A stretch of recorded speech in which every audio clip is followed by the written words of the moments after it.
Hi ಎಲ್ರಿಗೂ ನಮಸ್ಕಾರ. ವಸಂತ ಕನ್ನಡ ಲಾಗ್ಗೆ ಸ್ವಾಗತ.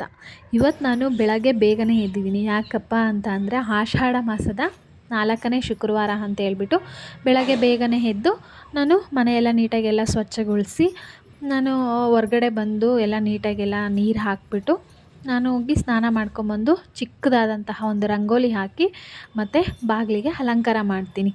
ಆನಂತರ ನಾನು ಒಳಗೆ ಹೋಗ್ಬಿಟ್ಟು ನೀಟಾಗೆಲ್ಲ ದೇವ್ರ ಸಾಮಾನೆಲ್ಲ ತೊಳ್ಕೊಂಡು ಎಲ್ಲ ನೀಟಾಗೆ ಒರೆಸಿ ಇಡ್ತೀನಿ. ಈಗ ಹಿಂದೂ ಪಂಚಾಂಗದ ಪ್ರಕಾರ ಆಷಾಢ ಮಾಸವು ಅತ್ಯಂತ ಪವಿತ್ರವಾದ ತಿಂಗಳು ಅಂತ ಹೇಳ್ತಾರೆ. ಈ ಮಾಸದಲ್ಲಿ ಭಗವಾನ್ ವಿಷ್ಣುವು ಯೋಗ ನಿದ್ರೆಗೆ ಹೋಗ್ತಾರೆ ಅಂತ ಕೂಡ ಹೇಳ್ತಾರೆ. ಪುರಾಣಗಳಲ್ಲಿ ಆ ಥರ ಹೇಳಲಾಗುತ್ತೆ. ಮತ್ತು ವಿಷ್ಣುವಿನ ವಕ್ಷಸ್ಥಳದಲ್ಲಿ ಸದಾ ನೆಲೆಸಿರುವ ಮಹಾಲಕ್ಷ್ಮಿಯ ಆರಾಧನೆ ಮಾಡಿದ್ರೆ ಈ ಮಾಸದಲ್ಲಿ ವಿಶೇಷ ಫಲ ಸಿಗುತ್ತೆ ಅಂತ ಒಂದು ನಂಬಿಕೆ ಕೂಡ ಇದೆ. ಈ ತಿಂಗಳಲ್ಲಿ ವಿಶೇಷವಾಗಿ ಶುಕ್ರವಾರಗಳಲ್ಲಿ ಲಕ್ಷ್ಮೀ ಪೂಜೆ ಮಾಡಿದ್ರೆ ದೇವಿಯ ಅನುಗ್ರಹ ಸಿಗುತ್ತೆ ಅಂತಲೂ ಹಿರಿಯರು ಹೇಳ್ತಾರೆ. ಹಾಗಾಗಿ ನಾನು ಬೆಳಗ್ಗೆ ಬೇಗ ಎದ್ದು ನೀಟಾಗೆಲ್ಲ ದೇವ್ರ ಮನೆ ಸ್ವಚ್ಛಗೊಳಿಸಿ ನೀಟಾಗಿ ಫೋಟೋಸ್ ಎಲ್ಲ ನೀಟಾಗಿ ಒರೆಸ್ಬಿಟ್ಟು ಗಂಧ ಕುಂಕುಮ ಅರಿಶಿನ ಕುಂಕುಮ ಎಲ್ಲ ನೀಟಾಗೆಲ್ಲ ದೇವರಿಗೆಲ್ಲ ಫೋಟೋಗೆ ನೀಟಾಗಿ ಇಡ್ತಾಯಿದ್ದೀನಿ. ನೀವು ಕೂಡ ಆಷಾಢ ಮಾಸದಲ್ಲಿ ಲಕ್ಷ್ಮೀ ಪೂಜೆ ಮಾಡೋದ್ರಿಂದ ತುಂಬ ಅಂದರೆ ತುಂಬಾ ಪ್ರಯೋಜನ ಇದೆ.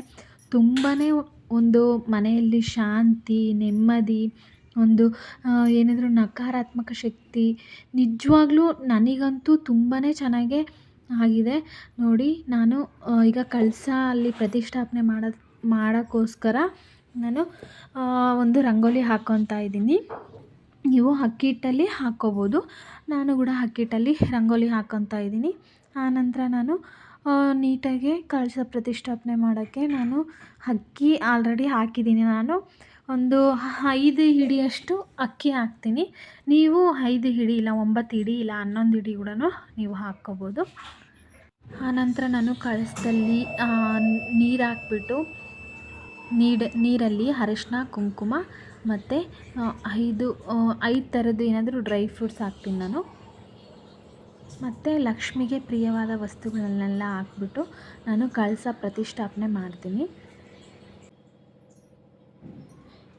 ಲಕ್ಷ್ಮೀ ಮುಖವಾಡನ ನೋಡಿ ನಾನು ನೀಟಾಗೆಲ್ಲ ಅಲಂಕಾರ ಮಾಡಿಕೊಂಡು ಅರಿಶಿನ ಕುಂಕುಮದಿಂದ ಎಲ್ಲ ನೀಟಾಗಿ ಅಲಂಕಾರ ಮಾಡಿಕೊಂಡು ತಾಯಿ ಲಕ್ಷ್ಮಿಯನ್ನು ನಾನು ಕಳಶದಲ್ಲಿ ಕೂರಿಸ್ತಾ ಇದ್ದೀನಿ. ನೋಡಿ ಈ ಥರ ನಿಜ ಲಕ್ಷ್ಮೀ ದೇವಿ ನೋಡೋಕ್ಕೆ ನನಗೆ ನಿಜ ತುಂಬಾ ಖುಷಿಯಾಗುತ್ತೆ.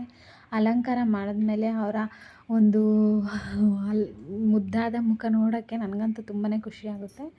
ಆನಂತರ ನಾನು ಗೆಜ್ಜೆ ಫೋಟೋ ಇದೆ ನಮ್ಮ ಮನೆಯಲ್ಲಿ ಲಕ್ಷ್ಮಿ ಫೋಟೋ. ಹಾಗಾಗಿ ನಾನು ಫೋಟೋಗೆ ಗೆಜ್ಜೆ ವಸ್ತ್ರ ಮತ್ತು ಹೂಗಳನ್ನೆಲ್ಲ ನೀಟಾಗೆಲ್ಲ ಹಾಕ್ಬಿಟ್ಟು ಹೂಗಳನ್ನೆಲ್ಲ ಅರ್ಪಿಸಿ ಆ ದೇವ್ರಿಗೆ ಮತ್ತು ನಾನು ರಾಘವೇಂದ್ರ ಸ್ವಾಮಿ ಫೋಟೋ ಕೂಡ ನಾನು ನೆನ್ನೆ ನಾನು ಆ್ಯಕ್ಚುಲಿ ನಾನು 100 ಗ್ರಾಮ್ ಹೂವು ತಂದಿದ್ದೆ.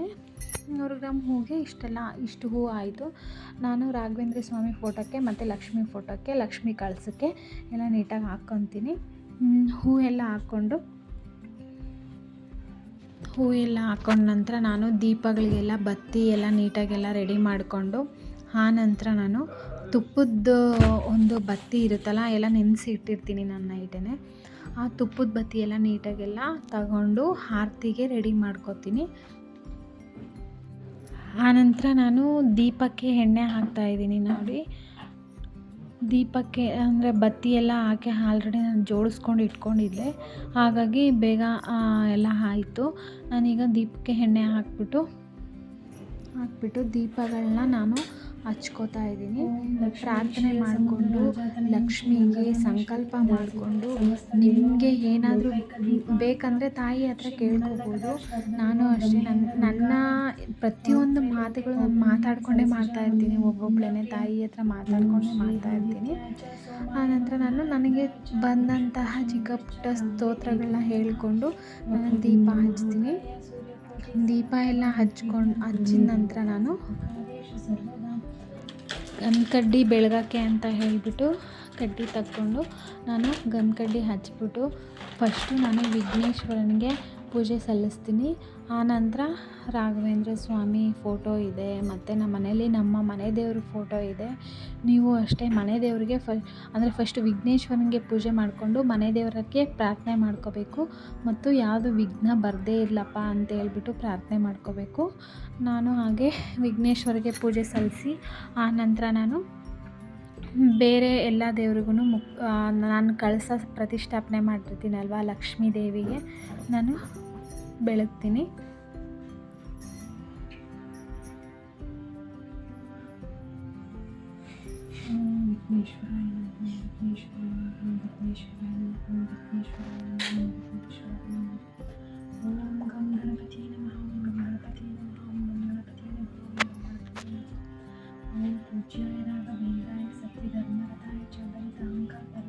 ನಾನು ತುಪ್ಪದ ಬತ್ತಿನ ರೆಡಿ ಮಾಡ್ಕೊಂಡು ಇಟ್ಕೊಂಡಿದ್ದೆ ಆಲ್ರೆಡಿ.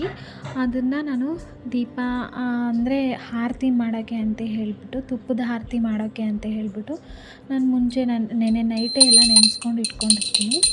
ಈಗ ಸುಮ್ಮನೆ ಆ ಬತ್ತಿನ ತೊಗೊಂಡು ಹಚ್ಕೊಂಡು ಪೂಜೆ ಮಾಡೋದಷ್ಟೇ. ನಾನು ಎಲ್ಲ ಈಸಿ ಅಂದರೆ ಟೈಮ್ ಇರಲ್ಲ ಅಂತ ಹೇಳ್ಬಿಟ್ಟು ನಾನು ನೈಟು ಎಲ್ಲ ಬತ್ತಿ ಎಲ್ಲ ತುಪ್ಪದಲ್ಲಿ ನೆನೆಸಿ ಇಟ್ಟಿರ್ತೀನಿ. ಇನ್ನು ಮಂಗಳಾರತಿ ಮಾಡ್ಕೋತೀನಿ. ನಾನು ಫಸ್ಟ್ ವಿಘ್ನೇಶ್ವರನಿಗೆ ಮಾಡಿ ನಂತರ ರಾಘವೇಂದ್ರ ಸ್ವಾಮಿಗೆ ಮಾಡಿಬಿಟ್ಟು ಆನಂತರ ನಾನು ನಮ್ಮ ಮನೆ ದೇವರು ಮತ್ತು ನಾನು ಕಳಸ ಪ್ರತಿಷ್ಠಾಪನೆ ಮಾಡಿರುವಂತಹ ಮಹಾಲಕ್ಷ್ಮಿಗೆ ನಾನು ಆರತಿ ಮಾಡ್ತೀನಿ. ಇದೆಲ್ಲ ಆದ ನಂತರ ನಾನು ಹೊರಗಡೆ ಹೋಗಿಬಿಟ್ಟು ತುಳಸಿಗೆಲ್ಲ ನೀಟಾಗೆಲ್ಲ ಪೂಜೆ ಮಾಡ್ಕೊಂಡು ಬಾಗಿಲಿಗೆಲ್ಲ ಆರತಿ ಮಾಡಿಕೊಂಡು ಎಲ್ಲ ನೀಟಾಗಿ ನೈವೇದ್ಯಕ್ಕೆ ನಾನು ಪಾಯಸ ರೆಡಿ ಮಾಡಿದ್ದೀನಿ. ಇವತ್ತು ನೈವೇದ್ಯಕ್ಕೆ ಪಾಯಸ ಇಡ್ತಾಯಿದ್ದೀನಿ ಅಮ್ಮನವ್ರಿಗೆ.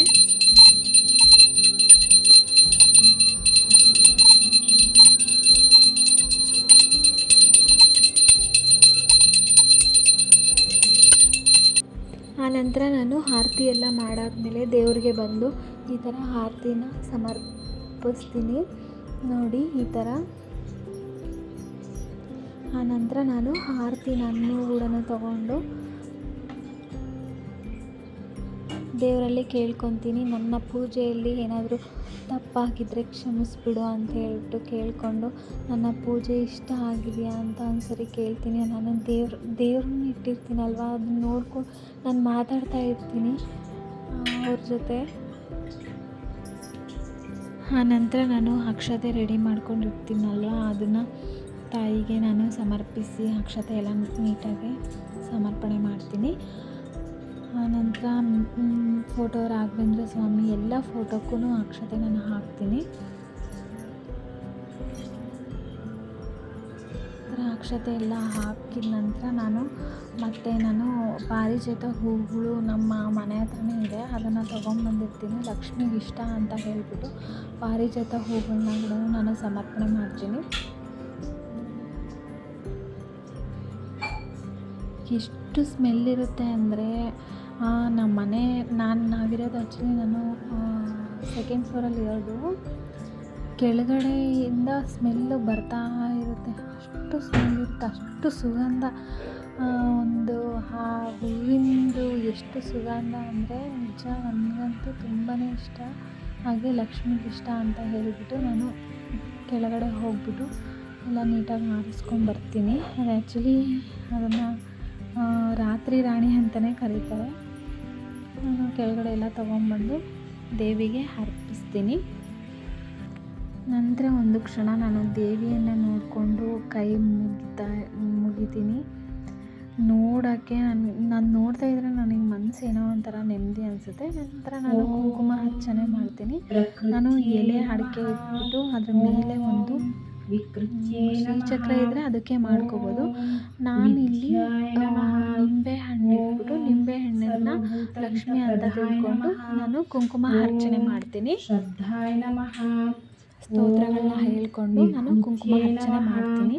ಓಂ ಸುರಭಾಯ ನಮಃ, ಓಂ ಪರಮಾತ್ಮಿಕಾಯ ನಮಃ, ಓಂ ವಾಚ್ಯೇ ನಮಃ, ಓಂ ಪದ್ಮಲಾಯ ನಮಃ, ಓಂ ಪದ್ಮಾಯ ನಮಃ, ಓಂ ಶುಚಯೇ ನಮಃ, ಓಂ ಕುಂಕುಮ ಅರ್ಚನೆ ಆಯಿತು. ಈಗ ನೋಡಿ ನಾನು ಮನೆ ಮುಂದೆ ರಂಗೋಲಿ ಹಾಕಿದ್ನಲ್ಲ, ಇವತ್ತಿನ ರಂಗೋಲಿ ಈ ಥರ ಬಂದಿತ್ತು. ತುಂಬಾ ಚೆನ್ನಾಗಿತ್ತು. ನಾನು ನಿನ್ನೆ ಜಾತ್ರೆ ನಾವಿದ್ದೀವಲ್ಲ ಅಲ್ಲಿ ಜಾತ್ರೆ ಇತ್ತು. ಹಾಗಾಗಿ ನಾನು ಅಲ್ಲಿ ರಂಗೋಲಿ ಹಾಕ್ತಾರಲ್ವ ಅದು ಪ್ಲೇಟ್ ತೊಗೊಂಬಂದಿದ್ದೆ. ಅಲ್ಲಿ ನೋಡಿ ಎಷ್ಟು ಚೆನ್ನಾಗಿತ್ತು. ನೋಡಿ ಲಾಸ್ಟಿಗೆ ನಮ್ಮ ಮಹಾಲಕ್ಷ್ಮಿ ಈ ಥರ ಕಾಣ್ತಾ ಇದ್ದಾರೆ. ಪೂಜೆ ಮಾಡಾದಮೇಲೆ ಒಂಥರ ಕಳೆ ಬರುತ್ತೆ ಮುಖದಲ್ಲಿ. ಅದನ್ನ ನೋಡಿ ನನಗೆ ಒಂಥರ ಏನೋ ಖುಷಿ ಆಗುತ್ತೆ. ಕೊನೆಯದಾಗಿ ನಮ್ಮ ಈ ಪೂಜೆ ಈ ಥರ ಇತ್ತು. ನಾನು ನೈವೇದ್ಯಕ್ಕಾಗಿ ಪ್ರಸಾದ ಮಾಡಿದ್ದೆ, ನೈವೇದ್ಯಕ್ಕಾಗಿ ಪಾಯಸ ಮಾಡಿದ್ದೆ.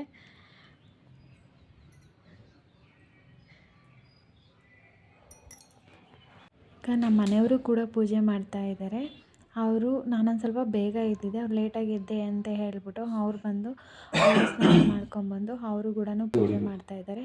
ಅವರು ನಾನು ಬೆಳಗಿರ್ತೀನಿ ಆಲ್ರೆಡಿ, ಆಮೇಲೆ ಅವರು ಬಂದು ತುಪ್ಪದಲ್ಲಿ ಆರತಿ ಮಾಡ್ತಾರೆ. ತುಪ್ಪದಲ್ಲಿ ಅವರು ಆರತಿ ಮಾಡಿ ನೀಟಾಗೆಲ್ಲ ಪೂಜೆ ಮಾಡ್ತಾರೆ. ಅವರು ಆರತಿ ಮಾಡೋದು ನನಗೆ ನೋಡೋಕ್ಕೆ ತುಂಬ ಇಷ್ಟ. ಅವರು ಒಂದು ಸ್ವಲ್ಪ ದೇವ್ರ ಮೇಲೆ ಭಕ್ತಿ ಜಾಸ್ತಿ ಅವ್ರಿಗೆ. ನೋಡಿ ಈ ಥರ ನಿಧಾನಕ್ಕೆ ಅವರು ದೇವರು ಮೆಚ್ಚಬೇಕು ಆ ಥರ ಮಾಡ್ತಾಯಿರ್ತಾರೆ. ನಾವು ಟೈಮ್ ಇರಲ್ಲ ಅಂತ ಹೇಳಿಬಿಟ್ಟು ನಾನು ಬೇಗ ಎಲ್ಲ ಮಾಡ್ತಾಯಿರ್ತೀನಿ. ಅವ್ರು ಆರತಿ ಮಾಡೋದು ತುಂಬಾ ಚೆನ್ನಾಗಿರುತ್ತೆ. ಕೊನೆಯದಾಗಿ ಇವತ್ತಿನ ವಿಡಿಯೋ ನಿಮಗೆ ಇಷ್ಟ ಆದರೆ ದಯವಿಟ್ಟು ಸಬ್ಸ್ಕ್ರೈಬ್ ಮಾಡಿ, ನಿಮ್ಮ ಫ್ರೆಂಡ್ಗಳೊಂದಿಗೆ ಶೇರ್ ಮಾಡ್ಕೊಳ್ಳಿ.